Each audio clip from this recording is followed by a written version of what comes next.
Langit malam Timur Tengah pada pukul 2.00 waktu setempat tampak mencekam.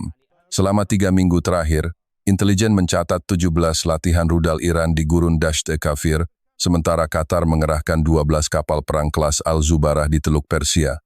Di sisi lain, Israel menempatkan 28 baterai Iron Dome dan 4 radar ELM 2084 dalam siaga penuh. Ketegangan meningkat drastis, menciptakan suasana curiga dan rasa perang yang seolah tak terhindarkan.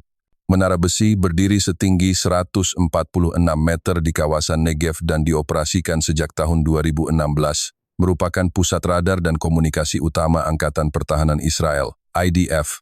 Di dalamnya terdapat 320 teknisi dan 48 perwira komunikasi yang mengendalikan jaringan satelit militer OVEC-11 serta sistem komando udara Baraknet. Struktur baja berlapis titanium setebal 40 cm ini diklaim mampu menahan serangan rudal hingga kaliber 1000 kg TNT. Namun pada malam itu, radar ILM 2084 mendeteksi 14 objek terbang berkecepatan Mach 7 yang muncul dari arah Teluk Persia. Data lintasan menunjukkan pola peluncuran simultan, diduga rudal balistik jarak menengah dengan jangkauan 1.500 km. Dalam waktu 90 detik, operator menyadari ancaman ini bukan simulasi latihan, melainkan serangan nyata yang sedang menuju jantung pertahanan Israel. Intelijen Israel akhirnya menemukan bukti aliansi rahasia antara Iran dan Qatar yang telah terbentuk sejak 2023. Iran memasok 62 rudal balistik Fateh 313 dan 24 drone siluman Shahed 161. Sementara Qatar menyediakan dana operasional senilai 1,2 miliar dolar AS. Para perwira IDF menyadari, jika menara besi hancur maka 92% jalur komunikasi militer Israel akan lumpuh total. Tepat pukul 02.37 dini hari, langit Israel pecah oleh kilatan api dari 18 rudal balistik Zolfaghar buatan Iran yang diluncurkan dari wilayah Bushehr dan Semnan. Setiap rudal memiliki panjang 9,6 meter, berat 4,5 ton, kecepatan jelajah Mach 6,5, dan jangkauan hingga 700 km. Sistem Iron Dome mencoba menembak jatuh 10 rudal pertama, namun gangguan elektronik dari drone pengacau sinyal Samad 5 membuat 7 rudal lolos dari radar. Ledakan pertama setara 2,3 ton TNT mengguncang sisi barat menara besi, memecahkan kaca radius 3 km. 2 rudal terakhir menghantam langsung pusat komando, menembus lapisan baja setebal 40 cm, dan memicu ledakan sekunder dari tangki bahan bakar 15.000 liter. Dalam 12 detik, struktur setinggi 146 meter itu runtuh sepenuhnya, meninggalkan kobaran api dan serpihan logam panas yang menyala seperti neraka di tengah malam Negev. Ledakan kedua dengan kekuatan 3,1 ton TNT menghancurkan pusat kendali lantai 12 menara besi dan menewaskan 5 ajudan senior IDF, Kolonel Yoram Bendor, Mayor Eli Shahar, Letkol Nadav Regev, Kapten Amos Levi, dan Mayor Asaf Cohen. Tubuh mereka terhempas sejauh 25 meter. Sementara api membakar struktur baja hingga suhu 1.200 grad celcius. Di Tel Aviv, pukul 03.45, Perdana Menteri Israel memimpin rapat darurat di ruang bawah tanah Gedung Kiria bersama 11 jenderal senior IDF dan 3 kepala intelijen Mossad. Seluruh 28 layar radar ELM 2084 menampilkan sinyal mati. Sistem komunikasi Baraknet kehilangan koneksi dengan 152 unit pertahanan udara di seluruh negeri. Suasana mencekam, hanya terdengar siren dan bunyi generator cadangan. Anggaran darurat sebesar 480 juta shekel langsung disetujui untuk menstabilkan jaringan militer, namun tak satu pun mampu memulihkan sistem Iron Dome yang lumpuh total. Perdana Menteri memukul meja keras menyadari seluruh pertahanan Israel kini benar-benar buta. Pada pukul 04.10, sirene peringatan berbunyi di 37 kota besar Israel, dari Tel Aviv hingga Haifa. Lebih dari 2,4 juta warga berlarian menuju 865 bunker bawah tanah. Media global CNN, Al Jazeera, dan Reuters menayangkan siaran langsung kehancuran menara besi selama 11 jam tanpa jeda. Tayangan drone menunjukkan asap hitam setinggi 900 meter menutupi langit Negev. Rumah sakit Sheba menerima 327 korban luka bakar dan 94 prajurit dievakuasi dari reruntuhan. Di jalanan, Listrik padam di 60% wilayah metropolitan, sementara sinyal telekomunikasi turun hingga 80%. Bagi warga sipil, bunyi sirene bukan lagi tanda peringatan, melainkan lonceng kematian yang menggema di seluruh negeri. Hancurnya menara besi bukan sekadar kehilangan satu fasilitas pertahanan, melainkan keruntuhan total sistem komando Angkatan Pertahanan Israel, IDF. Sejak pukul 05.20, jalur komunikasi utama Baraknet dan jaringan satelit militer OFEC 11 kehilangan koneksi dengan 217 markas taktis dan 64 pangkalan udara aktif. Data dari Kementerian Pertahanan menunjukkan 83% unit garis depan di wilayah utara termasuk Divisi Panzer ke 401 dan Brigade Infanteri Golani tidak lagi menerima perintah dari pusat. 5 ajudan yang gugur sebelumnya merupakan otak strategi operasi udara dan komunikasi digital. Kolonel Yoram Bendor memimpin koordinasi pertahanan Iron Dome, sementara Mayor Eli Shahar mengatur integrasi radar lintas satuan. Kematian mereka menciptakan kekosongan kepemimpinan di 4 komando regional sekaligus.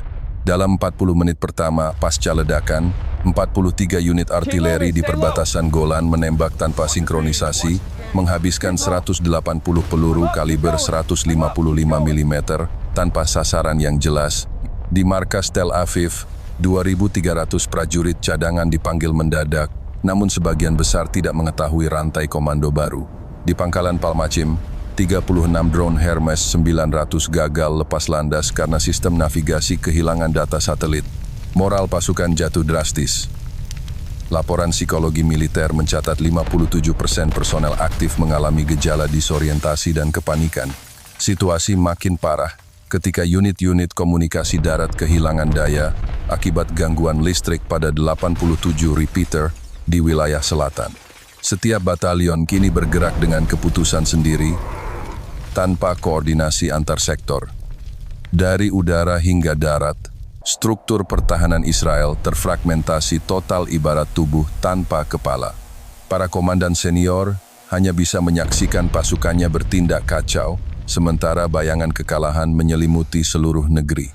Tanpa komando pusat, lebih dari 9.400 prajurit IDF bertindak sporadis di 12 sektor pertempuran. Di utara, Brigade Golani ke-13 memilih bertahan di garis Haifa, sementara Divisi Panzer ke-401 mundur sejauh 18 km tanpa perintah resmi. Di selatan, 5 unit artileri M109 menembak secara acak, menyebabkan kerusakan pada fasilitas sipil. Situasi ini diperburuk oleh kabar kematian para ajudan strategis yang menyebar cepat di jaringan internal. CNN, BBC, dan Al Jazeera menurunkan 48 headline utama tentang runtuhnya struktur komando Israel.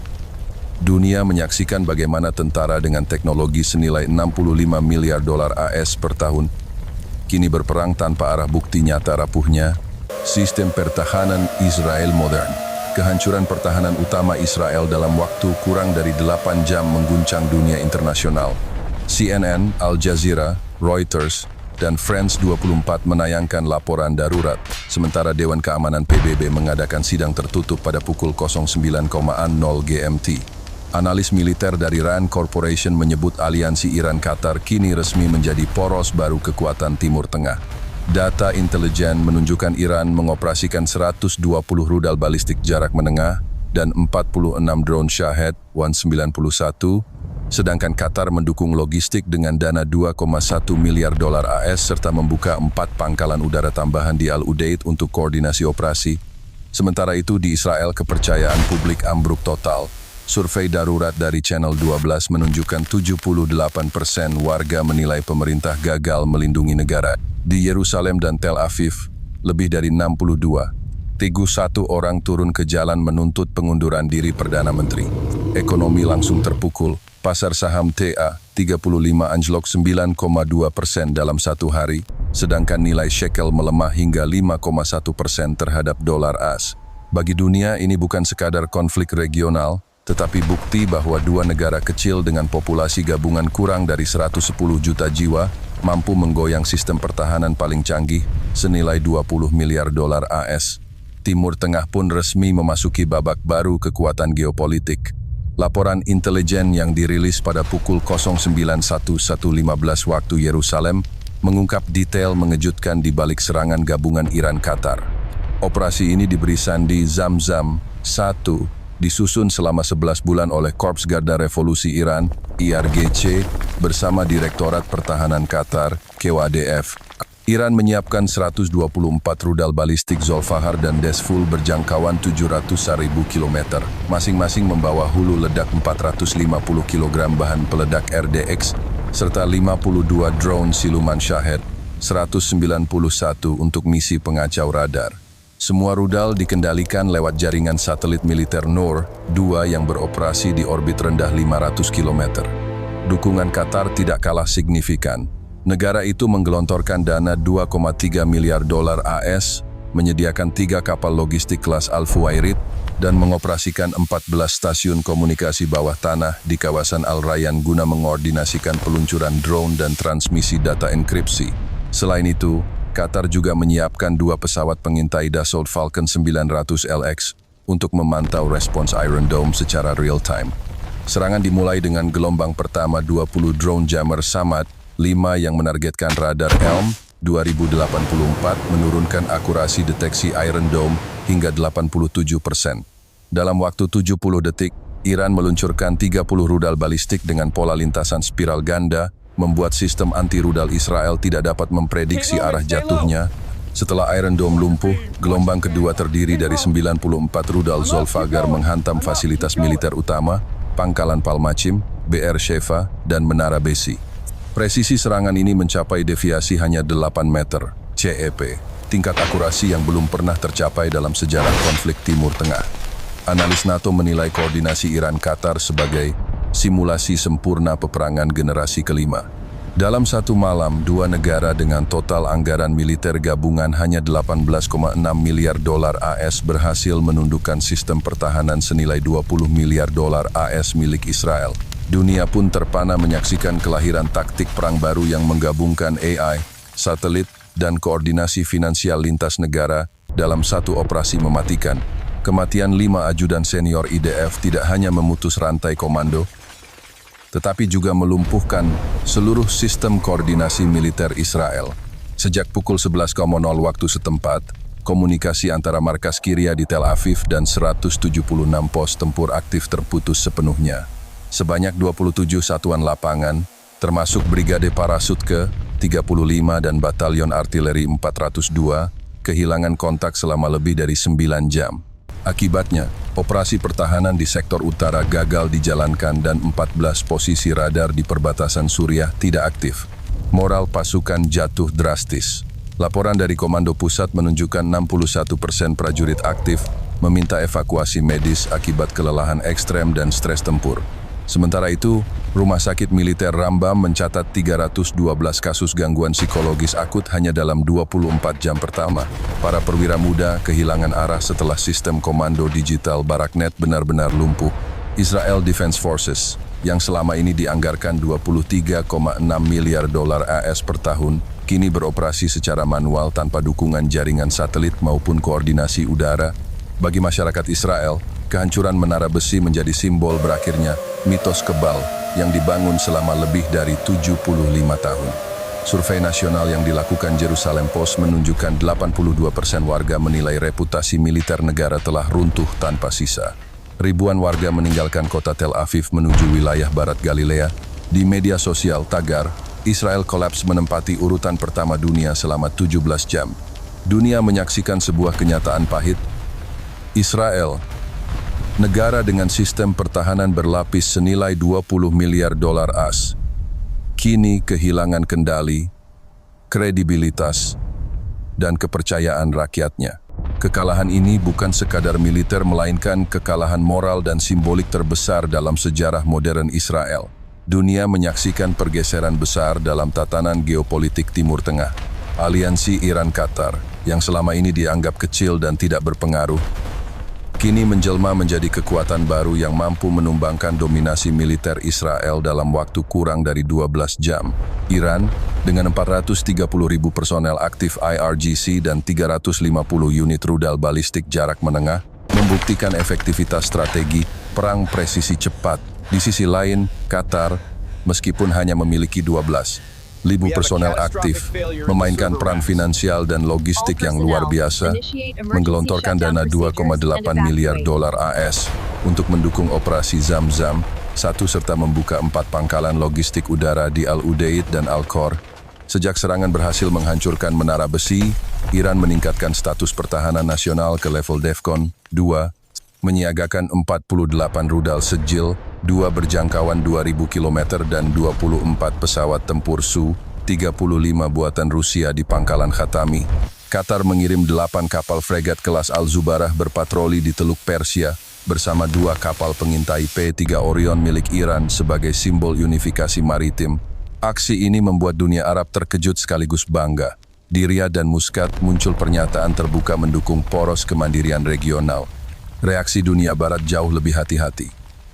Washington menggelar rapat darurat dengan NATO di Brussels dan memerintahkan 2 kapal induk USS Gerald R. Ford dan USS Dwight D. Eisenhower berpindah ke Mediterania Timur.